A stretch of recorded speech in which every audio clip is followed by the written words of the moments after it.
Boa noite. O Jogo do Poder está no ar. O nosso entrevistado desta noite já foi juiz federal, é professor universitário de Direito Constitucional, foi secretário nacional do Conselho Nacional de Justiça, foi deputado federal, ao meu lado, por sinal, foi candidato ao governo do estado do Maranhão e hoje é presidente da Embratur.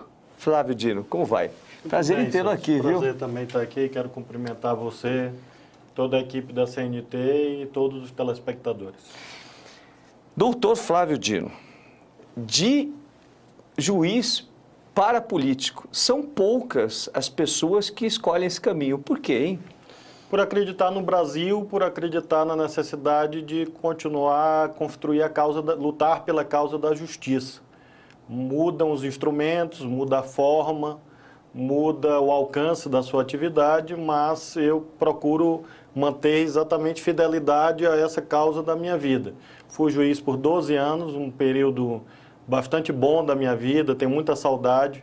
Infelizmente, a Constituição e as leis do país, do Brasil, tornam incompatíveis a função de juiz com a política. Em outros países não é assim, poderia ser diferente no Brasil. Acho até que deveria ser diferente.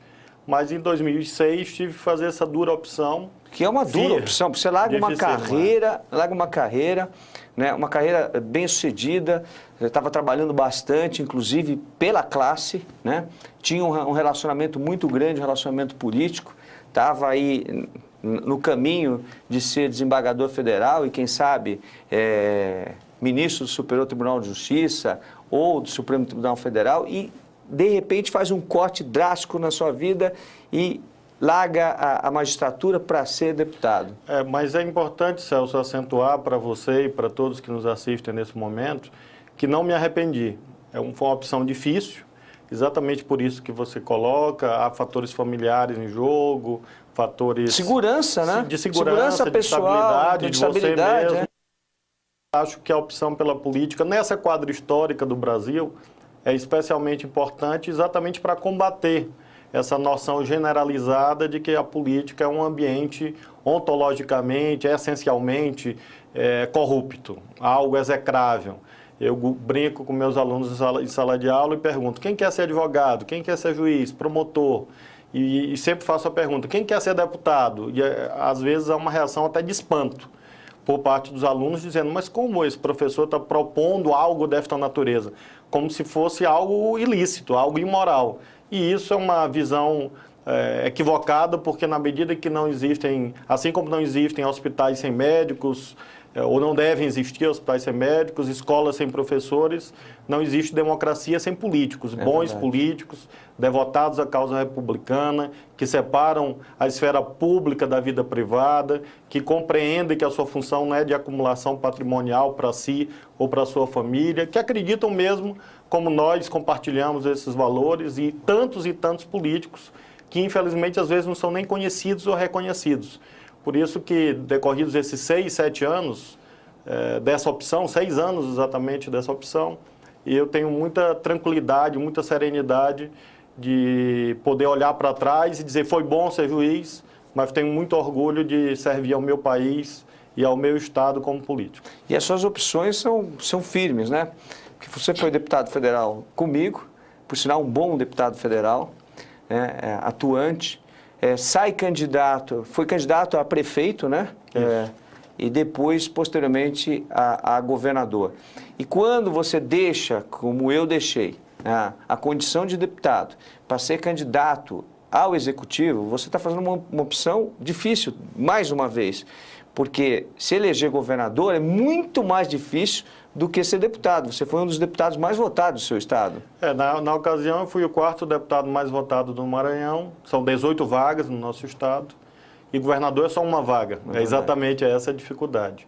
Uma eleição difícil, enfrentando um grupo consolidado, que está há 50 anos no poder, liderado pelo presidente José Sarney. A candidata, minha adversária, era a atual governadora Rosiana Sarney, que já havia sido governadora outras vezes, portanto, um grupo muito forte, muito conhecido nacionalmente, um grupo que, ao nosso ver, deve ser superado, porque o nosso estado exige isso, e essa foi a razão pela qual nós, coletivamente, o nosso partido, eu mesmo fiz essa opção consciente entre 18 vagas de uma reeleição, optar pela disputa que naquele momento demarcava mais claramente para a sociedade essa busca de um projeto diferente, assentado na justiça social, no desenvolvimento para todos.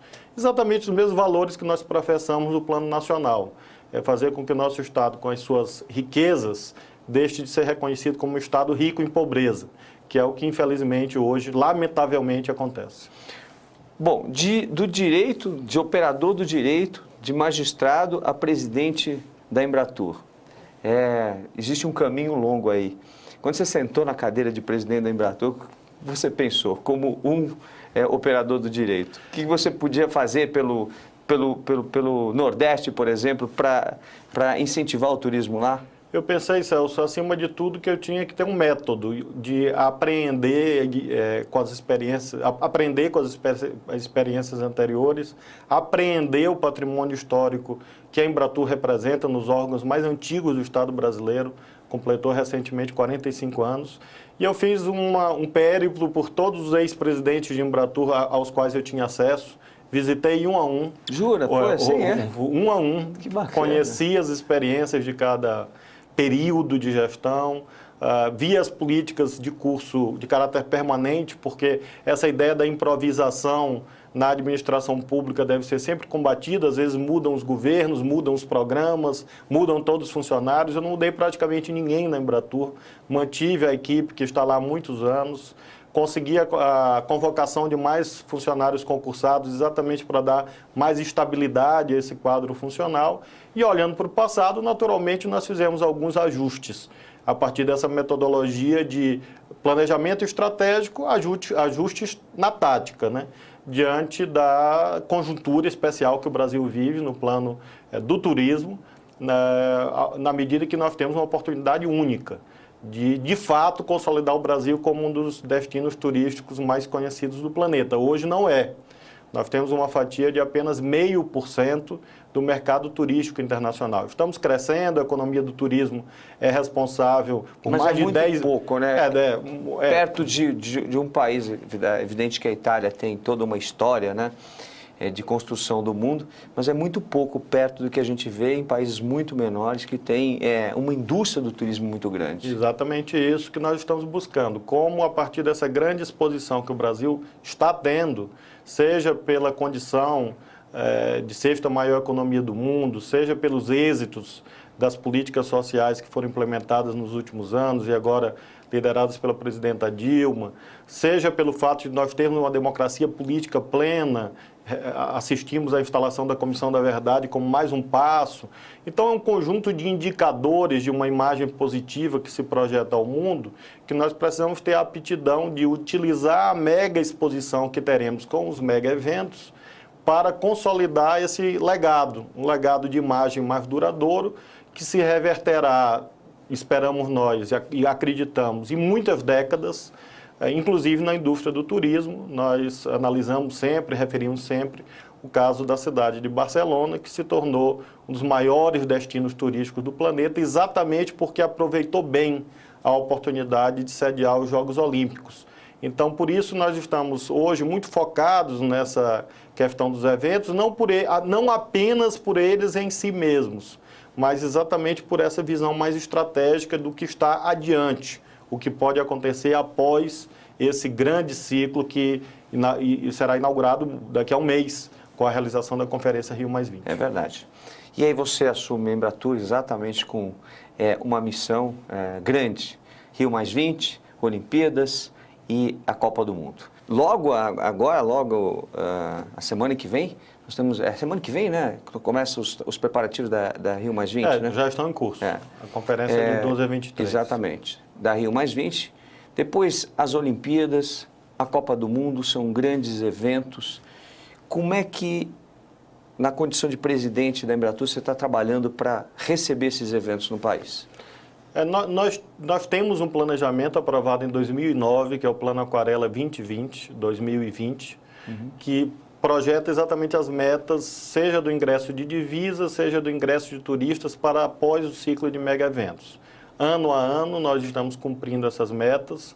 Ano passado tivemos um ingresso superior a 5.400.000 turistas estrangeiros. É a melhor marca da nossa história, ainda pouco, sem dúvida nenhuma, mas é a melhor marca da nossa série histórica. Ano a ano estamos cumprindo as metas, cumprimos em 2011.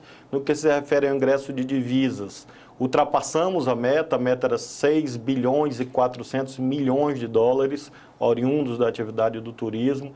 Nós fizemos praticamente 6,8, 6 bilhões e 800 milhões de dólares oriundos da atividade do turismo. É verdade que temos um descompasso ainda nítido entre a pujança do turismo emissivo e esses números do turismo receptivo, uma vez que a situação cambial permitiu, na verdade, induziu a que houvesse positivamente uma grande presença de brasileiros pelo mundo.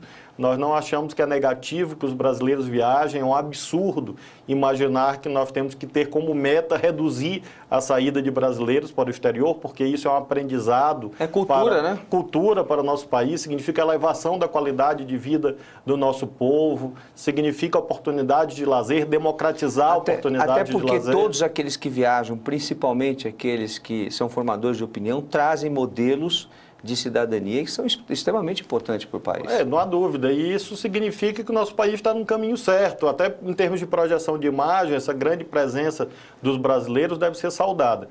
O que precisamos é fazer com que o turismo receptivo cresça na mesma dimensão. Hoje nós temos uma situação que o turismo emissivo, ou seja, a saída de brasileiros anda de elevador e o turismo receptivo vai subindo de escada. Nós estamos trabalhando para ter uma escada rolante, ou seja, fazer com que o turismo receptivo, após os mega-eventos, possa chegar ao elevador.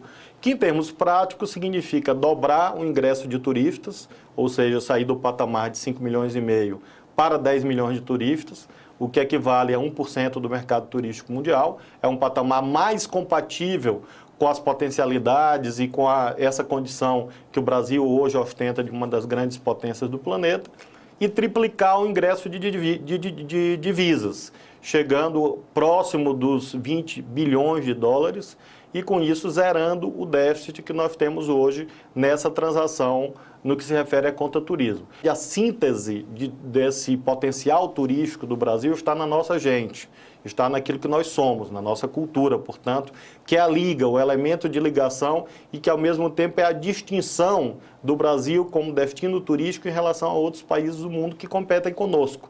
É exatamente essa completude, essa diversidade de potencialidades de segmentos. Então, os ajustes táticos que nós estamos fazendo visam garantir as condições comerciais para que mais transações sejam feitas e, ao mesmo tempo, nós tenhamos uma melhor compreensão do mundo acerca daquilo que o Brasil autenticamente é, e tenho certeza que com essa imagem nós vamos alcançar as metas projetadas. Agora, é um trabalho da Embratur divulgar, né, o turismo no Brasil. E aí nós precisamos de veicular, né, filmes comerciais nas emissoras de televisão do mundo, como a gente vê, a gente vai para a Europa ver filmes comerciais dos Estados Unidos, a gente vai para os Estados Unidos ver promoções, né, da Europa, e assim um país tenta levar para o outro o que tem de melhor. Nós temos verba para fazer isso, nós estamos fazendo, porque eu vi que você está criando os escritórios de representação, são 11, se eu não me engano, é isso? 11 escritórios de representação fora do Brasil, o que as pessoas não entendem muito, mas que é extremamente importante para divulgar o Brasil lá fora e trazer essa indústria, porque a indústria do turismo, em determinados países do mundo, é o que faz o país sobreviver. É, né? Verdade, nesse ambiente de crise e aqui, na Europa, exatamente, bem claro. E que gera uma quantidade absurda de empregos, né? E de especialidades, né? Porque quando você gera emprego, não gera só na área do turismo, né? Com guia turístico ou com aqueles que trabalham ao redor dessa história toda. Você gera também para o cozinheiro, porque se o restaurante tiver turistas, vai vender mais, então você vai gerar emprego para garçons, para cozinheiros e etc., em todos os segmentos da sociedade. Como é que você está trabalhando isso? Essa veiculação, né? O Ministério liberou verba para que a Embratur faça isso? Nós precisamos, Celso, em primeiro lugar, concluir a campanha que nós temos em curso desde 2010, foi lançada pelo presidente Lula na África do Sul. Essa campanha tem o slogan "O Brasil te chama, celebre a vida aqui". Nesses 2 anos, ela foi intensamente veiculada, abrangendo, seja a publicidade, as ações de relações públicas e a mídia digital, que crescentemente ganha importância, obviamente, no mundo e também para o turismo. Nós vamos concluir esta campanha, estamos concluindo, e vamos lançar a nova campanha publicitária com um novo slogan, quando das Olimpíadas de Londres, agora no meio do ano. E nós vamos ter novas peças publicitárias exatamente com este objetivo, que me referi há pouco, de permitir uma atualização da imagem do Brasil, uma espécie de sintonia fina, que não vá negando os elementos de imagem que nós já temos consolidados no imaginário coletivo do planeta, mas que vá agregando novos elementos que permitam exatamente nós alcançarmos patamares mais elevados, seja de respeito do mundo para conosco, para com o nosso povo, seja também no que se refere especificamente ao mercado turístico internacional. Lançada essa campanha, novas necessidades surgem. Fui recentemente à Comissão de Turismo da Câmara apontar exatamente isto e fazer um apelo aos parlamentares que, quando da votação do orçamento de 2013, nos permitam recursos mais compatíveis com a dimensão deste desafio. Nós vamos fazer... Que é o desafio de gerar emprego, né? Isso tem que ser colocado, olha, é um desafio. Nós vamos gastar dinheiro com publicidade para gerar emprego aqui no país. Exatamente, porque o turismo ele gera hoje mais de 10 milhões de empregos entre diretos e indiretos, formais e informais. Nós temos 3 milhões de empregos formais. Se nós contabilizarmos os indiretos, nós vamos ultrapassar os 10 milhões de empregos. Nós equivalemos a aproximadamente 3% do produto interno bruto. Podemos fazer mais. É uma indústria limpa, não poluente, faz uso intensivo de mão de obra, não é possível a automação, por isso, do ponto de vista social, também é relevante, porque ninguém imagina que um computador vai substituir uma camareira, um garçom, ou um atendente, próprio guia turístico. Ou guia turístico, não é essa característica. Não temos robôs ainda para fazer isso. Para fazer isso. Então, essa característica do turismo também é positiva, no sentido exatamente da geração de emprego e renda, abrangendo duas feições bastante democráticas, seja do ponto de vista social, porque é uma cadeia produtiva profundamente enraizada em milhares de municípios brasileiros, não apenas as grandes cidades que são conhecidas no mundo, mas nós podemos afirmar que em praticamente todos os municípios brasileiros existe turismo, conceitualmente falando, e também, por isso mesmo, do ponto de vista regional, também uma atividade democrática, democratizante, no sentido de permitir o desenvolvimento de micro-regiões que estão hoje excluídas dos polos mais dinâmicos do crescimento da economia brasileira, por não terem, por exemplo, proximidade com grandes indústrias ou com a sede do capital financeiro, mas o turismo permite chegar até lá e permite uma estruturação de uma cadeia produtiva que seja abrangente, que seja envolvente e consiga espraiar por todo o território os frutos positivos desse patamar econômico que o Brasil tem hoje. Ontem eu estava em São Paulo e tinha uma amiga do Rio de Janeiro, em São Paulo, me dizendo que a organização da Rio+20 está precisando de jovens, né, que falem inglês para que, pelo menos a língua inglesa e outras línguas, para atender e receber todos aqueles que vêm para Rio+20.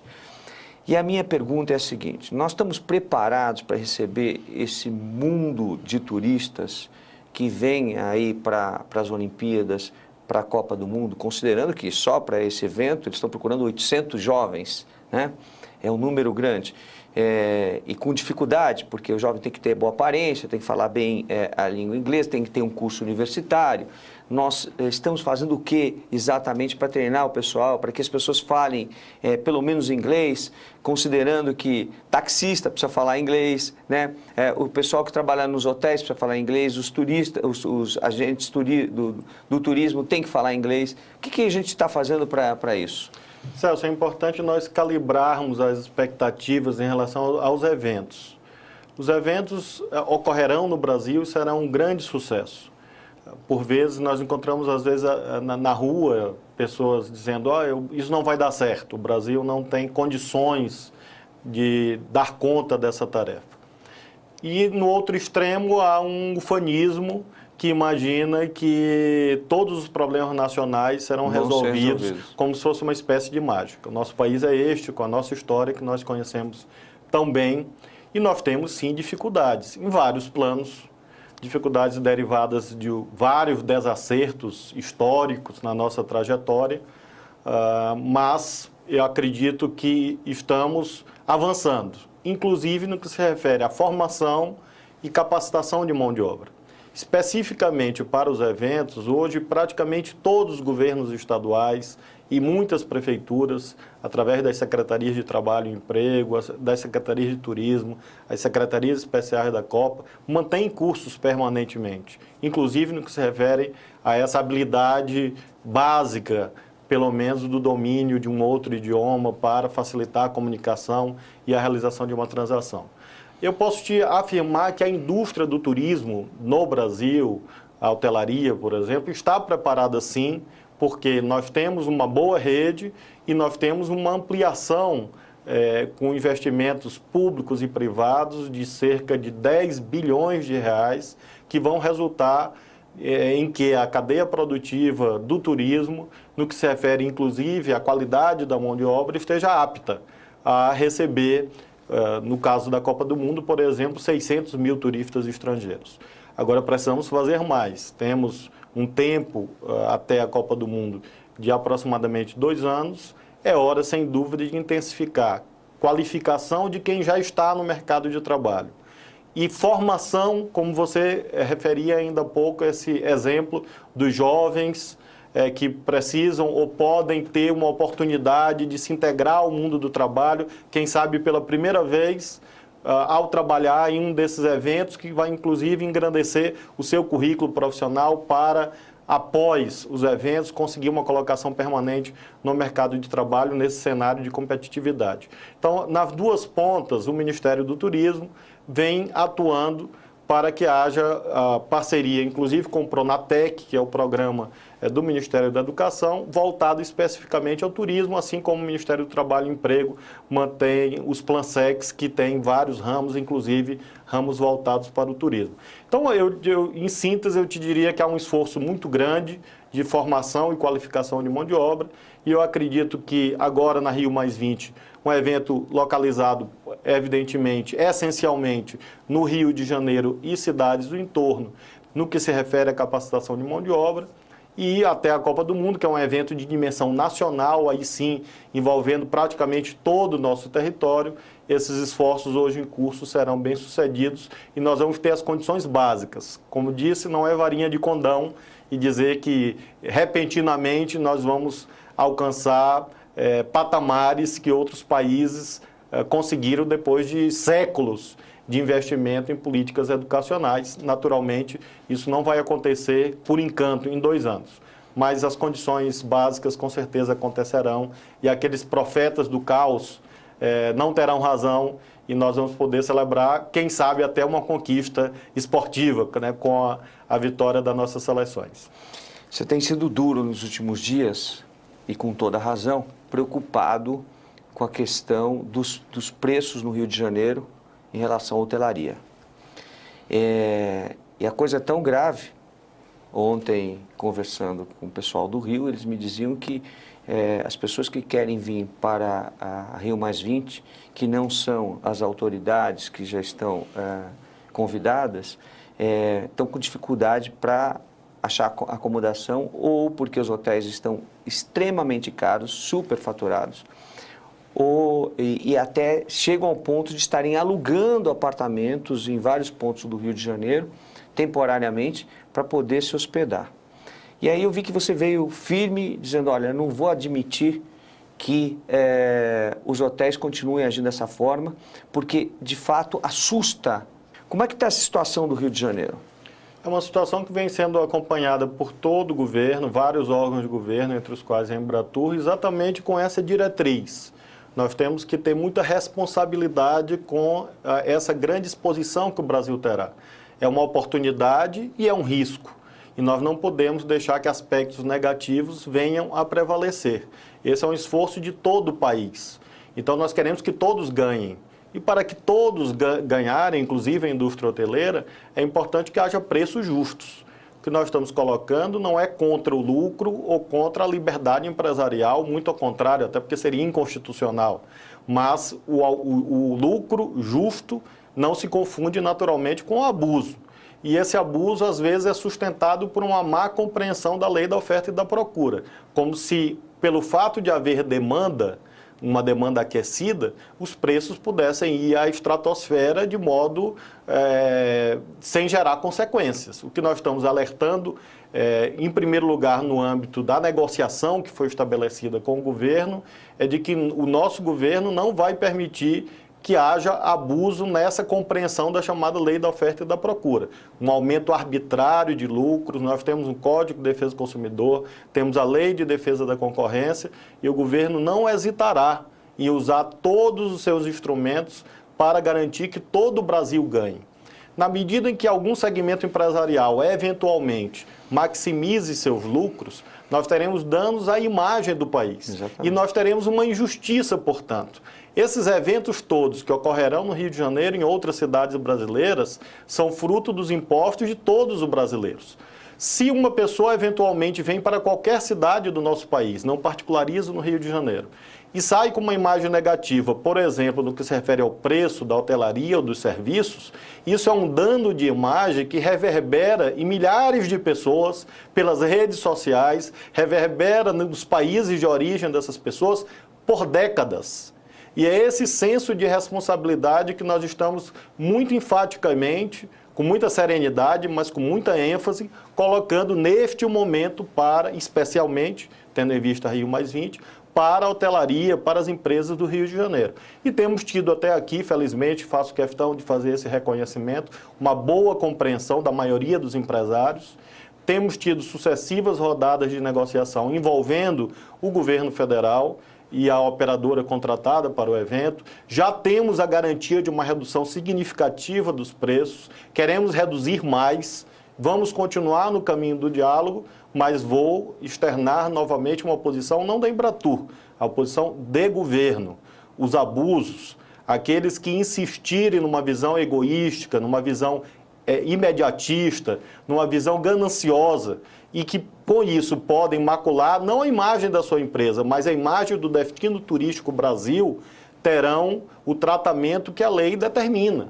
E quando nós estamos colocando esse alerta e forçando essa negociação, conduzindo essa negociação, não é nada contra a cidade A, B ou C. É em defesa do povo dessa cidade que não pode sofrer os danos da atitude eventualmente desacertada, equivocada de um ou outro empresário que pode achar que nós estamos numa era que permite esse tipo de abuso. Então é uma postura muito moderada, muito ponderada do governo, mas ao mesmo tempo muito firme, muito incisiva no cumprimento da lei.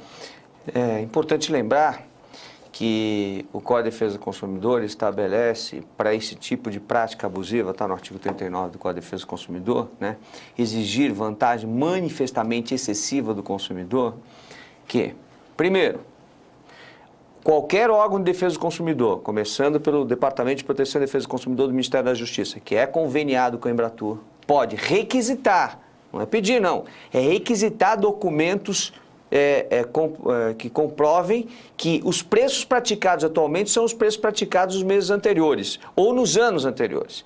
E além da requisição pode multar. A multa vai de 200 UFIR a 3 milhões de UFIR. Quase 4 milhões de reais, dependendo do faturamento da empresa.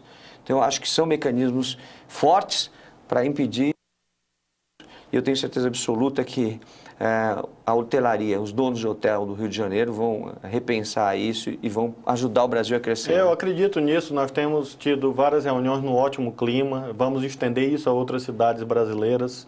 Nós somos o 7º país que mais recebe eventos internacionais, no ranking divulgado recentemente relativo a 2011. Queremos crescer, chegar nos 5 maiores, mas não só chegar e permanecer. E para permanecer nós não podemos errar nesse momento em que o Brasil é visto por todos os olhos do planeta. E esses instrumentos legais aqui você, com muita propriedade, como um dos inspiradores do Código de Defesa do Consumidor, um dos autores dessa generosa ideia da legislação do consumo aqui aponta, essa também é a posição de governo. Não queremos chegar a tanto, não queremos chegar a isso, pelo contrário. Acreditamos no diálogo porque a indústria do turismo é muito parceira da Embratur, do Ministério do Turismo. Acreditamos que por esse caminho nós vamos chegar a um ponto de equilíbrio entre a justa busca do lucro, natural do retorno do investimento com a preservação da imagem do Brasil. Assim como você, eu fui vítima, né, de negligência médica. E perdi minha primeira mulher, por falta de atendimento médico no hospital. E eu vi o que aconteceu na sua família agora, em fevereiro, quando, ao levar o seu filho a um hospital de Brasília, o Hospital Santa Lúcia, com uma crise de asma, ele acaba falecendo, e eu acredito, pelo que eu li, e me corrija se eu estiver errado, por negligência médica. E num hospital particular. E eu estou cansado de ver essas coisas aqui no Brasil, eu não aguento mais ver o descaso com a saúde, não só na área pública, como na área privada. A falta de fiscalização, inclusive por parte da vigilância sanitária, né, que deveria ser atuante, né? A resistência dos donos de hospitais para que os conselhos de classe, que são autarquias federais, como o CRM, como o Conselho Federal de Enfermagem, de Fisioterapia, fiscalizem os hospitais e os procedimentos e até as contratações, que geralmente são terceirizadas. E eu vi que você veio a público e fez uma denúncia, e eu gostaria de tocar nesse assunto. Sei que esse é um assunto triste para a sua família, mas eu acho que a gente precisa alertar o povo brasileiro de como se defender em situações como essa. Celso, na verdade, eu agradeço muito a oportunidade de falar desse assunto. Um assunto realmente muito difícil, muito duro, uma dor que não cura nunca, uma dor insuperável. Você já viveu isso, vive isso, e sabe que junta a dor da perda com a dor da indignação. E é exatamente isso que nós estamos atravessando. Há 3 meses atrás, nosso filho foi vítima de negligência e de imperícia no maior hospital privado da capital do país. E eu, como político, tenho, em primeiro lugar, o direito de cobrar punições, de cobrar que haja a aplicação de sanções aos profissionais e ao hospital. E creio que, como político, eu tenho, além do direito, o dever. Porque muita gente pensa que, pelo fato de ser político, eu estaria livre deste dever. Ao contrário, acho que se eu tenho condições de estar aqui com você, no seu programa, falando com os telespectadores, eu tenho exatamente essa dimensão da prevenção. Nada vai trazer meu filho de volta. Portanto, não há reparação para esse dano. Eu, naturalmente, tenho as minhas crenças religiosas e acredito que meu filho está bem. E que meu filho, nesse momento, me assiste e que meu filho sabe do imenso amor que eu tenho por ele. E é exatamente por esse amor a ele e pela impossibilidade de, nesse momento, eu tê-lo nos meus braços, é que hoje eu procuro transformar o luto em luta. Transformar essa dor numa atitude preventiva para que outros Marcelos, outras crianças inocentes, felizes, como meu filho aos 13 anos de idade, não sejam barbaramente assassinados de modo totalmente evitável, que foi o que aconteceu com ele. Ele tinha ele tinha asma, né, e eu duplamente conheço o que acontece, não só por ter sido vítima de negligência médica, mas porque quando eu era garoto eu tinha asma, e eu venci a asma fazendo esporte. Meu filho fazia esportes, ele teve uma crise na escola. Ao fazer atividade esportiva, ele jogava futebol 3 vezes por semana, ele fazia natação durante muitos anos, ele andou de bicicleta comigo na véspera. Ele era uma criança absolutamente normal. Teve uma crise de asma, foi levado ao hospital, ficou 20 horas internado. Não houve um exame específico, houve no prontuário o pedido de exame por pneumologista, a família não foi comunicada, o pneumologista não apareceu, nós sabemos isso depois do seu falecimento. O hospital, portanto, não tomou os cuidados necessários. A médica que estava de plantão na UTI estava trabalhando há 23 horas. Há uma terceirização no Hospital Santa Lúcia. 23 horas seguidas. Ninguém dirige um veículo, um caminhão, um ônibus ou pilota um avião durante 23 horas. Ela estava 23 horas trabalhando porque não há regulamentação das jornadas dos médicos. Eu fui ao site do Ministério da Saúde, encontrei médicos que declaram jornadas de mais de 100 horas por semana. Uma semana tem 168 horas. Médicos que declaram, eu encontrei um que declarava 204 horas. Ele trabalhou mais horas do que existe essa semana. Mais do que existe. Ou seja, ou a declaração é falsa, obviamente, ou as pessoas estão fingindo que trabalham. Então, esses abusos, não tem nada contra a categoria dos profissionais de saúde, muito pelo contrário, tem muitos amigos, a imensa maioria é séria e respeitável. Mas esses abusos têm que ser enfrentados, como esta médica que estava 23 horas trabalhando, a doutora Isaura Emídio, ela própria, de modo imprudente, aceitou fazer jornadas, plantões sucessivos. No momento da crise do meu filho, ela não estava na UTI, não havia nenhum médico na UTI, e é uma espécie de inovação que o hospital quer dar à ciência médica no planeta, que é uma UTI sem médico. Não existe UTI sem médico. Não havia médico, porque a médica estava fazendo um parto para o hospital, quem sabe, poder economizar um profissional. Meu filho teve uma crise respiratória, provavelmente causada pela má administração de um medicamento, e demorou o atendimento. Fora de hora, se não me engano, não é? Fora de hora, com mais de 2 horas de atraso e de modo inadequado. A Polícia Civil do Distrito Federal relatou isso ao Ministério Público. E meu filho teve uma crise respiratória. A mãe, desesperadamente, em busca de socorro. Eu cheguei em seguida em busca de socorro. A médica, afinal, chegou, mas não fez o procedimento correto, talvez por estar com essa jornada excessiva. Esperou um outro médico, ou por não ter a capacidade, a aptidão. Esperou um outro médico chegar, o anestesista chegar, que demorou 10 minutos para chegar, mais de 10 minutos. Ele precisava ser entubado, não era isso? Exatamente. E não foi? Não foi. Só foi mais de 10 minutos depois. Então, essa denúncia, Celso, que é muito dolorosa de ser feita, mas eu faço questão de fazer para as famílias que estão nos assistindo agora, em todo o país, como um incentivo. Exatamente como você disse, um incentivo que eu, como cidadão, dou às pessoas que hoje são vítimas de mau atendimento, de falta de atendimento negligente. Nós precisamos enaltecer os bons profissionais, mas, ao mesmo tempo, intensificar a fiscalização. Eu vi uma denúncia recente, agora essa semana, no Hospital de São Paulo, uma criança morreu por um médico que era um falso médico, fruto dessa terceirização indiscriminada e ilegal. Por exemplo, o Hospital Santa Lúcia declara em seu site que tem 1.200 profissionais. Você vai no cadastro do Ministério da Saúde e tem 32 profissionais. Onde estão os outros 1.100 profissionais? Eles existem? Quem são eles? Então, essa terceirização indiscriminada, sem fiscalização, essas jornadas excessivas, acabam aumentando a negligência, a imperícia, a imprudência, e mortes evitáveis acontecem. É lógico que meu filho poderia morrer, mas não naquele dia, não daquele modo.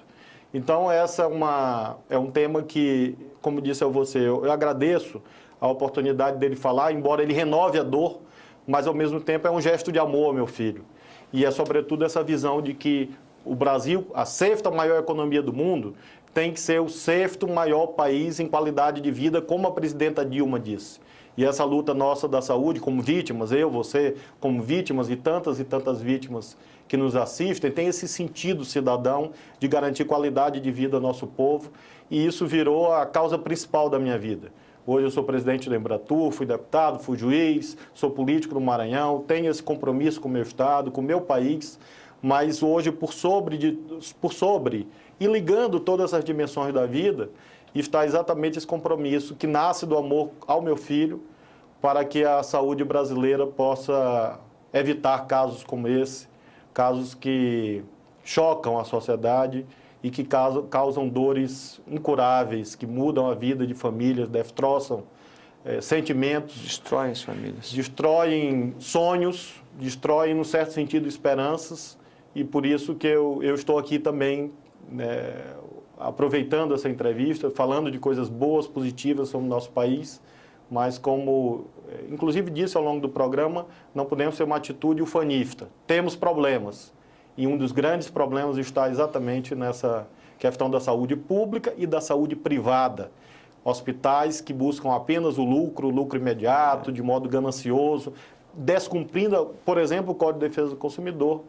E eu acredito... O próprio Código de Ética Médica. O Código de Ética Médica, sim, eu representei o CRM e eu acredito que essas leis vão ganhar efetividade. Eu estou muito confiante que será feita justiça ao meu filho Marcelo e, sobretudo, justiça a outros Marcelos que não morram como meu filho, infelizmente, morreu.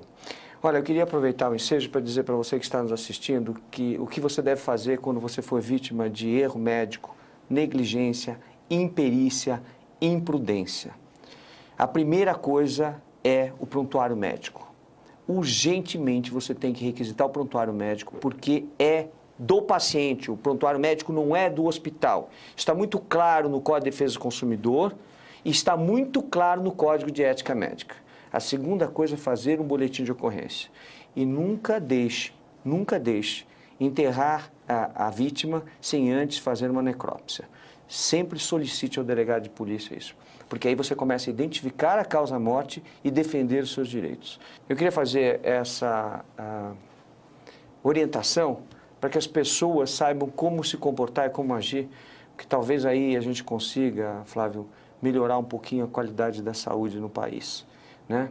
Se a gente não consegue melhorar de outra forma, pelo menos punindo quem está errando, de fato punindo, com mecanismos para que isso aconteça, para evitar que outras pessoas sejam vítimas também. Infelizmente, nós estamos no final do nosso programa. Eu queria te agradecer muito a sua presença aqui. Parabéns pelo teu trabalho no Embratur. Parabéns pela tua conduta política no Brasil. Nós temos, sim, políticos sérios aqui no Brasil e nós podemos construir um país melhor. Obrigado, Flávio. Obrigado, Celso. Nós vamos ficando por aqui. O Jogo do Poder volta na próxima semana, se Deus quiser. Até lá, gente.